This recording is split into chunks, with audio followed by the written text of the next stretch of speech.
Welcome to the You Are It podcast. My name is Alejandra Orozco. I am a social science researcher and an energy healer. You Are It has been created to support you in expanding your perception of reality.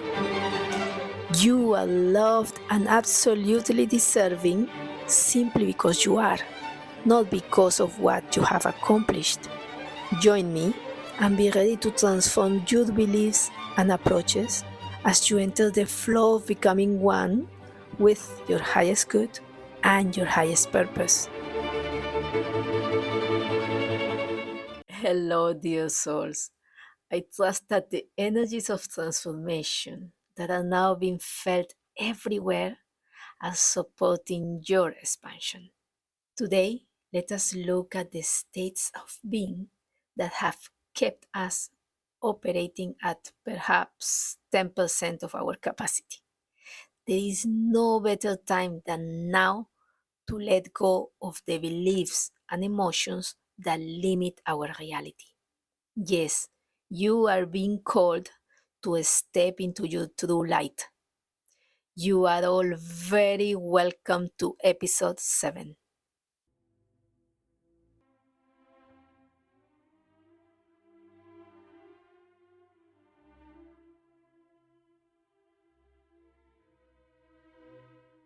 In this episode 7 and in episode 8, we explore the levels of perception, the states of being as explained by the map of consciousness created by Dr. David Hawkins. The map of consciousness is a great tool that can help our spiritual expansion. I am drawing on content from his books, The Map of Consciousness Explained and Letting Go, The Pathway to Surrender, to share with you a simple and powerful guide to all stages of human spiritual development, from the lowest level of human experience, known as the state of despair, to the state of enlightenment. I will briefly mention the ways of feeling, perceiving, and acting in the world that are associated with each level. My purpose is to provide clarity on the spectrum of our human condition and to support our transformation and attainment of higher levels of consciousness, where we embody what we truly are: love and light. In David Hawkins' map of consciousness, life-giving energy increases from one level to the next by the power of 10. So, energetically, a level calibrated at 30 is not 10 more than one calibrated at 20, but rather 30 has 10 times the energy of 20. 30 might still be too little to sustain life in a healthy way, but each higher level contains 10 times more energy than the level before it. The numerical representation of the scale is from 0 to 1000, with low levels such as shame and guilt represented by 20 and 30 respectively, and high levels such as love and joy represented by 500 and 540 respectively. For this episode, we will focus on the emotions and states below 200, which are energy draining. Of course, being in a state of pride, calibrated at 175, is more beneficial than being in a state of fear, which is calibrated at 100. Yet, they both drain you and suggest that you are operating from your shadows. But again, all of these levels have a purpose in supporting your expansion. Dark nights serve to help you appreciate the brightness of the morning. Move beyond the condemnation of one level or another.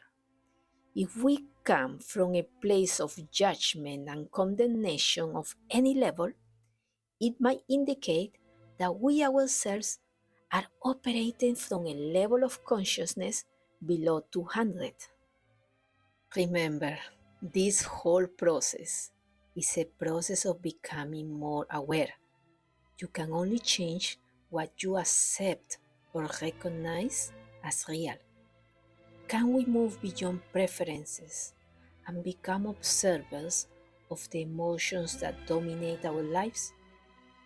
And as we become more aware, we become more empowered to move beyond addictions, beyond fears, beyond the emotions that make us attached and dependent and that drain our life energy. I will briefly name the level, the logarithmic value, the dominant emotion, the view of life and God that level offers, and the process we go through when we are at that level. In the words of Hawkins, the map of consciousness is truly a pathway out of suffering and into becoming more loving and compassionate.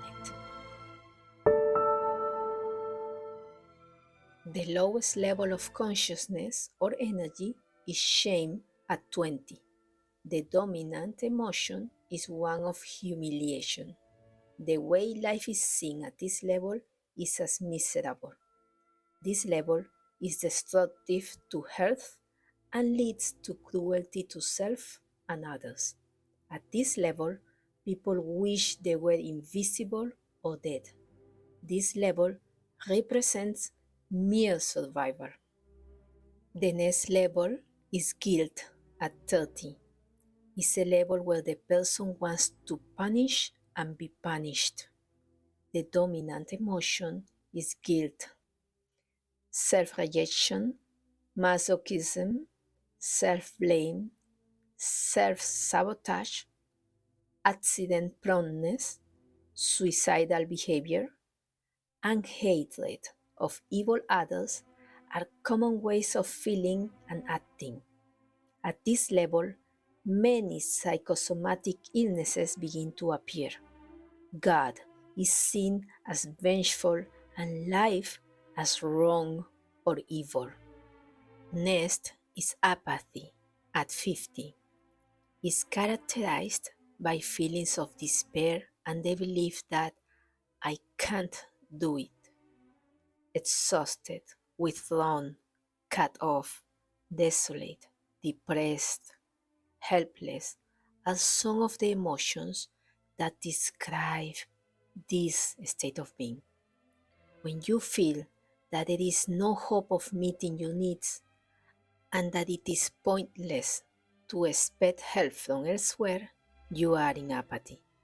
Feelings of apathy can be common, but when they are overwhelming, they can lead to a total disbelief that positive change in one's circumstances is possible. In some depressed economic areas, there are groups or populations that exhibit collective apathy. Like shame and guilt, apathy has so little life energy that it is close to death. The next level is grief at 75. Under grief, things are too difficult. There is a feeling of sadness and loss, loneliness, anguish, disappointment, pessimism, and regret, as in the expression, if only. The dominant emotion is regret. Grief can come from any loss, not only of people, but also after changes in economic circumstances, job status. The view of life is so tragic. The view of God is so contemptuous. At this level, we can feel that we will never make it. Next is fear at 100. Fear offers more energy than a state of sadness, apathy, guilt, and shame. However, in fear, our energy is still low. The level of fear can be as varied as when we are in panic or anxiety. Worry is a form of chronic fear, and paranoia is extreme fear. But even simple actions like avoiding meeting someone or doing a task can be due to fear of rejection, fear of judgment, fear of appearing inadequate, etc. Under fear, we are blocked and even paralyzed, suspicious, defensive, insecure, superstitious, cautious, and more. It is one of the most dominant emotions in the world today. Under fear, the God we perceive is a punishing God. Life is frightening, and fear can be a dominant emotion. And yet, it is better to be afraid than to be hopeless. Hawkins reminds us of a critical law of consciousness. What you hold in your mind tends to manifest. And this is why fear and all other emotions have this dimension of being self-reinforcing. Whatever you hold in your consciousness, you help to bring to life. The next level is desire at 125, which is an emotion that has varying degrees of intensity from mild to wildly driven desire for something or someone. It can be expressed as obsession, greed, hunger, envy, jealousy, clinging, holding, recklessness, fixation, frenzy, exaggeration, overambition, selfishness, lust, possessiveness, control, glamorization, insatiability. The dominant emotion is desire, and desire makes us very driven to the point where we can be controlled, enslaved by what we desire. The view of life is one of disappointment, and the view of God is one who denies us what we want. Under unhealthy desire, we are not simply choosing to fulfill a need or want. We are blindly led by unconscious conditioning and belief systems that can move us like puppets, pursuing one thing and then another and then another. Hawkins indicates that the energy of desire is essentially a denial that what we want is ours for the asking. The next level is anger at 150. Under the energy of anger, we see the world as antagonistic, God as vengeful, and the dominant emotion is hate. With anger, aggression is our easiest card to play. Anger can range from mild resentment to rage. It can include emotions such as revenge, indignation, fury, jealousy, vindictiveness, contempt, hostility, sarcasm, impatience, frustration, negativity, aggression, violence, disgust, meanness, rebellion, and many more. You can get angry because you are afraid, or because you have to let go of a feeling, a person, or a thing that was once important. If you want to see how dominant anger is in society, you can explore it by seeing how popular violence is in the news and on social media. The next level is pride at 175.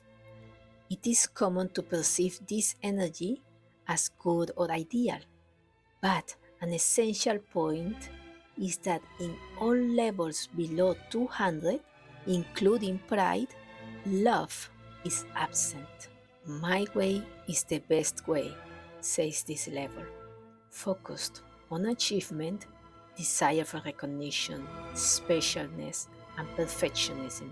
It feels better than and superior to others. Pride can take the form of overestimating, denying, being opinionated, arrogant, boastful, inflated, holier than thou, vain, self-centered, complacent, snobbish, prejudiced, bigoted, contemptuous, selfish, spoiled, unforgiving, rigid, condescending, judgmental, etc. Intellectual pride leads to ignorance, and spiritual pride is the main block to spiritual development and maturation. Religious pride in identifying with the righteous is the basis of all religious works. On this level, life is seen as demanding and God as indifferent. The dominant emotion is contempt. So these are the levels of consciousness below 200. I remember being an angry person for so long in my life, so reactive, often on guard. Of course, always afraid of being seen as imperfect, of being disliked. Oh my, I have really gone through the spectrum of emotions I just mentioned. As we move towards awareness, we begin to become, ideally, more honest and even radically honest with ourselves. As we have said before, we cannot change what we do not accept about ourselves. So let us explore how we can transform these emotions. But to begin, an important first step is not to suppress them and not to act on them, but to witness their presence within us so that we can be guided to identify their origin, to accept what we have put out into the world, and to become aware of the power we all have to change our mental and emotional habits. Hawkins suggests that the way out of energy draining emotions is an honest exploration of the payoff we get from feeling a certain way, the use we get from being apathetic or blaming, angry, proud, and so on. This honest exercise, which only we can do to ourselves, allow us to see how we are more likely to find excuses to avoid facing something that might be a fear, or to see how we are energizing or embracing a limiting belief out of fear of embracing another more empowering belief. We are so powerful that, as Hawkins says, mostly when we say I can't really means I won't. Now, I would like to remind you of the content of episode 6. Yes, Hawkins' quote. It says, when we truly love something and become one with it, it is because we see its intrinsic perfection. In fact, its faults are part of its perfection, for everything we see in the universe is in the process of becoming. In that process, its perfect development is part of that perfection. Thus, the half unfolded flower is not an imperfect flower that needs to be defended. On the contrary, it is blossoming with precise perfection according to the laws of the universe. Likewise, each individual on the planet is unfolding, growing, learning, and reflecting the same perfection. We might say that the unfolding of the evolutionary process is precisely in accordance with cosmic laws. We are all in this beautiful process of unfoldment. That is why condemning one level or one feeling over another, or a person, or just about anything, is of no value and can keep us trapped in lower levels of consciousness. Allow yourself to become aware of the emotions that dominate your daily life. Give them a space to be recognized and released. In any case, we heal to the extent that we are willing to allow our shadows to come to the fore and be exposed to the light of deeper understanding, of total acceptance, of deep love.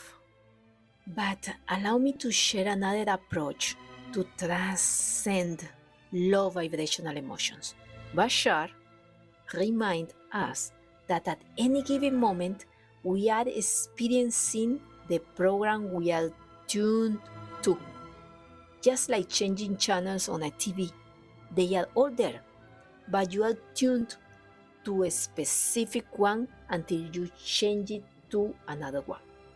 The moment your frequency changes, your perception and experience changes. He points out that memory is created from the present because all that really exists is the now. So, when you change your now, you change your history. Stay with me because this is very profound. A key example is when we see people who live an unhealthy habit from night to morning as if it was never there, while others struggle for long periods of time to live the very same habit or addiction. This is because when you change your frequency, and we will get to this in a minute, you literally are a new person. And as a new person, you no longer have that addiction. We talked about this in a previous episode, how we are a new person in every new second of our lives. But because we continue to perceive ourselves as the same person who has all this baggage, who has gone through so much, we continue to recreate the old selves in every new moment. And in this way, we perpetuate our conditionings, habits, thought patterns, and so on. Bashar mentions that this is how reality is structured. We literally create or recreate our past from our present moment. We have been given the power to create the reality we experience. We are perfect manifestors. Otherwise, we wouldn't have any experiential reality. I wouldn't be talking to you or you listening to me. Yes, the experience you are having is your manifestation.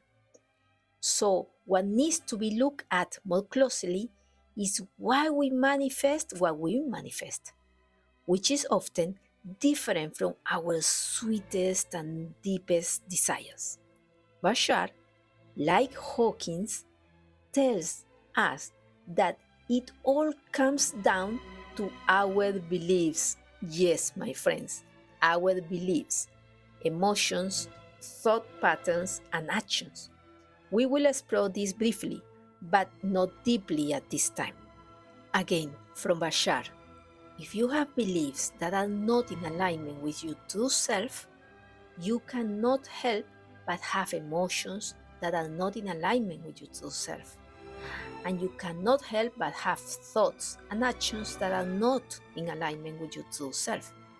Likewise, when your beliefs are in alignment with your true self, your emotions, thoughts, and actions will also be in alignment.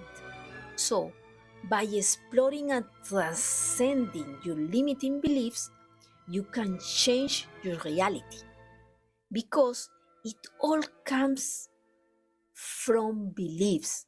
Your entire experience of physical reality comes first and foremost from what you believe to be true. My dear ones, the awareness of how your beliefs allowed you to release that which is not real, not kind, not of high value, or that which does not serve the highest good of all is a magnificent thing. And as you let go of limiting beliefs that appear to be good beliefs long before you were awake, you transform your perception, and with it, you transform your reality. And this is truly what I call or define as being in your power. The awareness of how our beliefs shape us and our experiences was the reason I set out to learn all the way to the master level psychological kinesiology, also known as Psyche.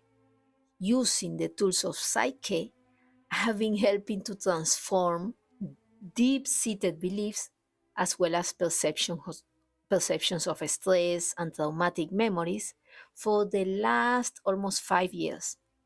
And it only takes a few minutes.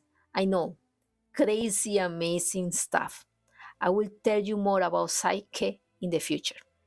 But for now, let me share that we know that some beliefs have become so unconscious or so subconscious that we act on them so automatically that changing them is almost like trying to change the color of our eyes by natural means. So, do you know a way to do that? But you can change certain beliefs, subconscious beliefs. In fact, we do it unconsciously all the time. But probably, mostly for beliefs that are not so heavy, decisive for our perception of reality. This is where Psyche comes in so handy, as I love being able to offer others a frequency that allows them to connect to their higher state of being as they let go of what is limiting them. And as we change the way we see things, the things we see change and a new reality is born. We will go into more details on this in episode 8.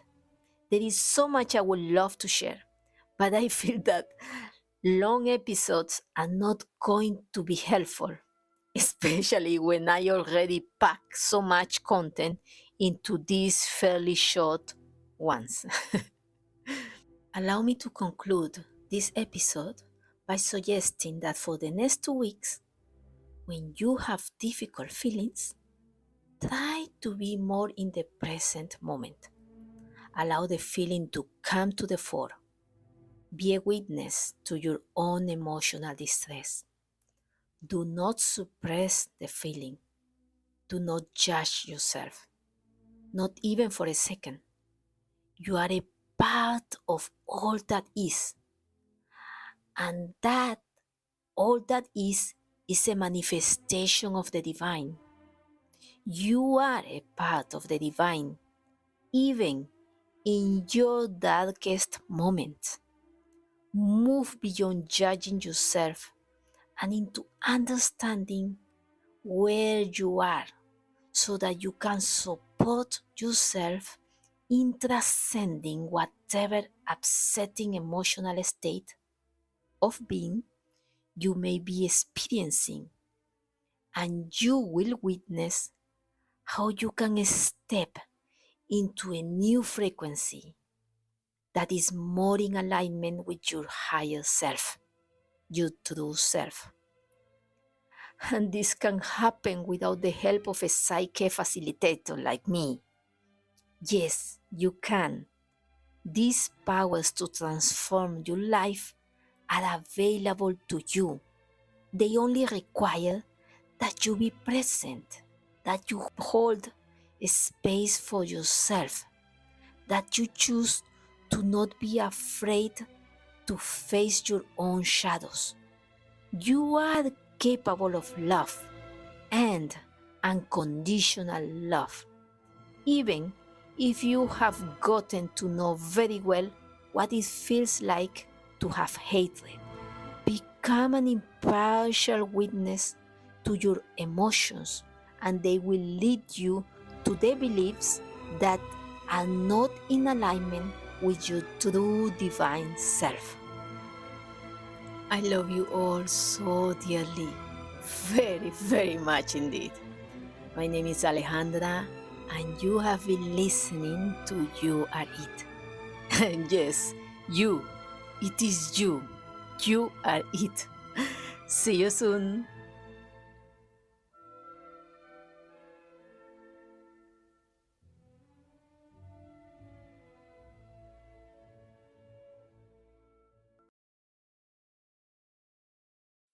Dear friends, no action is without consequence, including your thoughts and emotions. What the world needs most in this moment is your love and your light. It is time to begin your journey back home, to move beyond the conditionings and beliefs that had made you forget that you are an expression of the divine. At this time, the energies of the entire universe are ripe and ready for the return of the unconditional love and infinite knowing that you are. Welcome, welcome, welcome home. Rumi once said, "You search the world for treasures, but the real treasure is yourself." This is the essence of our message on the You Are It podcast. You are the treasure waiting to be discovered or enjoyed. You are the flame that never consumes itself and the light that shines everywhere. Now you are home. Please know that you are most welcome. Stay tuned as we look forward to sharing something of value on every episode.